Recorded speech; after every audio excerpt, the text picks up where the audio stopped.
Hey everyone, and welcome back for another deep dive. Today we're going to be looking into something pretty fascinating, aspirin and its potential in the fight against cancer, especially when it comes to how cancer spreads.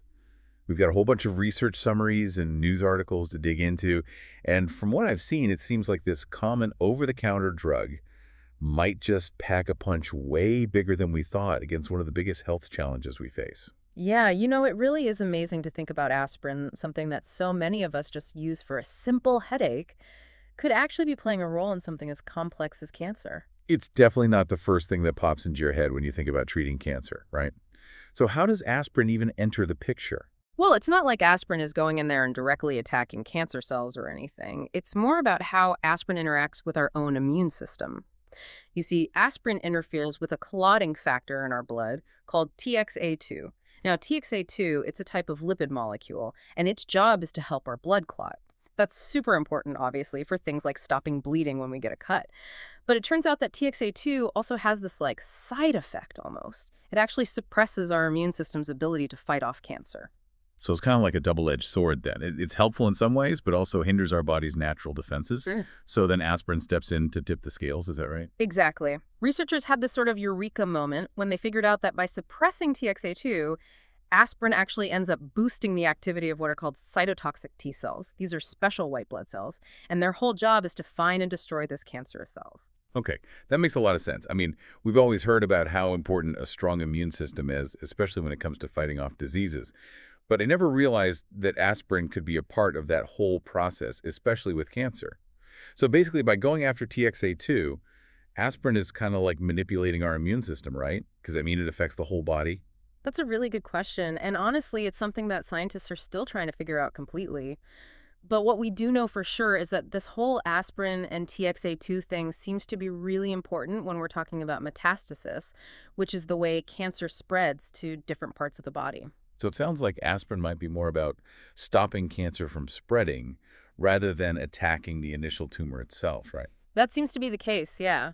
Especially when we're talking about cancer in its early stages, before it has a chance to really spread far and wide. Researchers actually call this the therapeutic window of opportunity, which basically means that if you can get in there early with aspirin, it might have the biggest impact.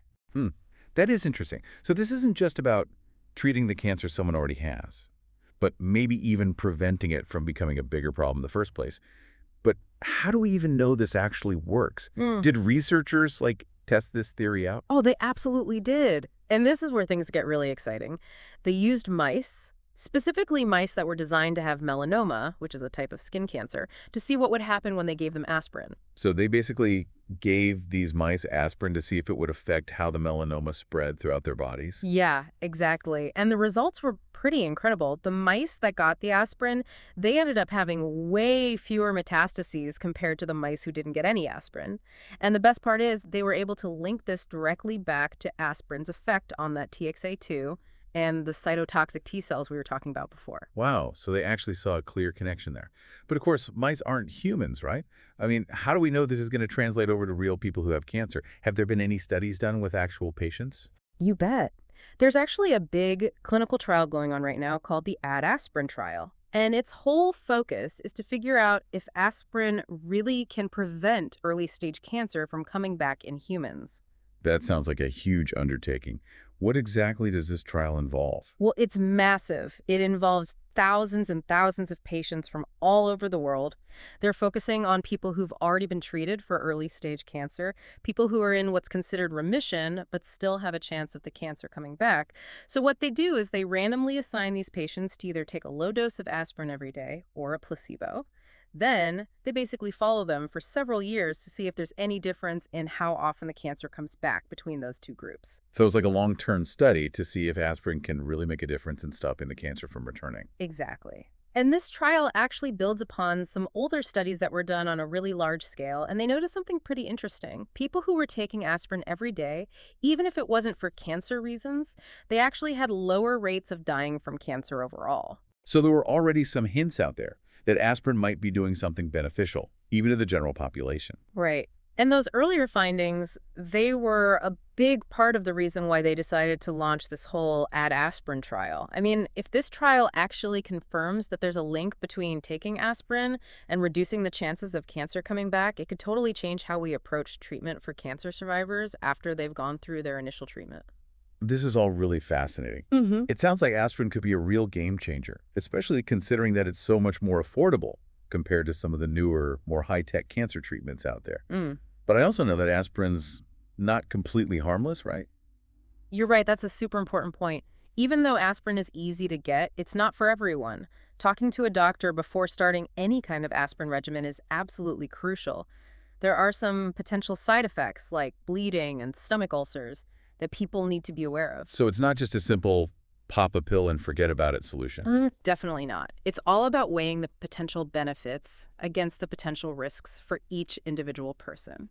Okay, so this whole discovery about aspirin and TXA2 is definitely opening up a whole world of possibilities for the future of how we treat cancer. But before we get too deep into that, let's take a quick pause. When we come back, we'll really dig into the nitty-gritty of the aspirin trial and explore what the future might hold for aspirin and cancer research in general. Welcome back, everyone.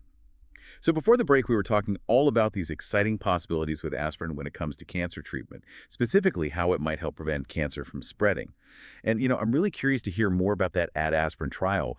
What types of cancer are they actually focusing on in that study? Well, the cool thing is they're actually looking at a bunch of different types of early stage cancers. Like they're including some of the really common ones like breast cancer, colon cancer, and prostate cancer. Basically, they want to see if aspirin can help prevent those cancers from coming back, regardless of what type it is. So it's not just limited to one specific kind of cancer. Yeah. That makes sense, especially if aspirin's really working by sort of boosting the whole immune response like we were talking about before. Yeah. But what about the dosage? I mean, are they using like the same amount of aspirin that people would normally take for a headache? That's a great question. No, the dose they're using in the trial is actually much lower than what you'd typically take for pain relief. It's a low daily dose, and that's really important because they want to make sure they minimize any potential side effects, while still getting that desired effect on the TXA2 and the immune system. So it's all about finding that balance, Yeah. right? Making sure the benefits outweigh any risks. And if this research really pans out, it could totally change the game for people who are trying to access cancer care, especially if aspirin turns out to be really effective. I mean, it's so much more affordable than a lot of other treatments out there. Oh, absolutely. Aspirin is readily available and pretty inexpensive, which makes it a really exciting option for folks all around the world, especially in places where people might not have access to those more advanced, super expensive treatments. It's kind of wild to think about. Mm. This simple, everyday medication that we've all had in our medicine cabinets at some point could actually have this huge impact on something as serious as cancer. Mm. But I guess we shouldn't get too ahead of ourselves here. That aspirin trial is still going on, and we really need to see those final results before we can say anything for sure. You're absolutely right. Super important to remember that this whole area is still very much an active area of research. We need that data from the trial to understand how much aspirin can really help and what the potential downsides might be. So while we wait for those results to come in, I think it's worth reminding everyone that there are other things people can do right now to try and lower their chances of getting cancer, right? Oh, for sure. I mean, living a healthy lifestyle, things like staying active, eating a balanced diet, not smoking, all those things are crucial. And early detection is super important too, so getting those regular screenings is key. Yeah, it's all about being proactive and really taking care of yourself. But I have to say, I'm still really intrigued by this whole aspirin thing. What's next for the research in this area? Are scientists exploring other avenues too? Definitely. One area that's really exciting is developing drugs that can specifically target that interaction between TXA2 and those T cell proteins we were discussing earlier. Right. So instead of just using aspirin to lower TXA2 levels in general, researchers are trying to create more targeted approaches. So it's like fine-tuning the immune response almost Yeah. to make it even better at fighting off cancer. Exactly. And another promising area is looking at drugs that can actually help the body break down TXA2 more effectively. It's a different strategy, but the goal is the same, to reduce that suppressive effect that TXA2 has on the immune system. It's amazing to see how much this one discovery about aspirin has opened up a whole new world of research possibilities. It really shows you how important scientific curiosity is and how something that seems so simple can lead to some pretty major breakthroughs. I totally agree. It's a great reminder that the human body is incredibly complex, and there's still so much we don't know about how it all works, how different systems interact, and how things that seem totally unrelated can actually have a huge impact on our health. It's like peeling back the layers of an onion, you know. With each new discovery, we get more questions, and it just opens up more opportunities to explore further. That's a great way to put it. And who knows what other unexpected connections and hidden therapeutic benefits are still out there, just waiting to be discovered. It's a thought that's both kind of mind-blowing and exciting at the same time, you know? Makes you wonder what other medications we're using every day might have hidden benefits that we haven't even thought to look for yet. Absolutely. This whole field of research is a testament to the potential of what we call drug repurposing, basically finding new uses for drugs that are already out there.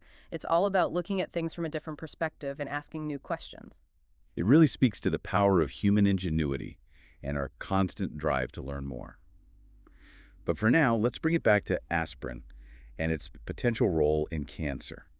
What are some key takeaways that you want our listeners to remember from all of this? Well, first and foremost, I think it's really important to stress that while this research is super promising, it's still in those early stages. Yeah. We definitely don't want people running out to buy aspirin just based on what they've heard today. Yeah, that aspirin trial is still in progress, and we need more data, especially from humans, before anyone can make any solid recommendations about using aspirin to prevent cancer. Right. But that being said, it's definitely a topic worth bringing up with your doctor, especially if you have a personal or family history of cancer, or if you're concerned about your own risk. Absolutely. Having those open conversations with your healthcare provider is so important. It's all about making those decisions that are best for you and your individual situation. And while we wait for more research to come out, let's not forget about all those other things we know can help lower the risk of cancer, like living a healthy lifestyle and getting those regular screenings. Exactly. Those are the things that are going to benefit your overall health and well-being, regardless of your cancer risk. This whole deep dive has been super fascinating, and I'm sure our listeners are eager to hear your final thoughts on this whole aspirin and cancer connection.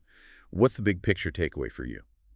For me, it really highlights how the journey of scientific discovery never really ends. There's always something new to learn, something new to explore, and more potential to unlock when it comes to understanding this incredible machine that is the human body and finding new ways to prevent and treat diseases like cancer. That's such a hopeful and inspiring message.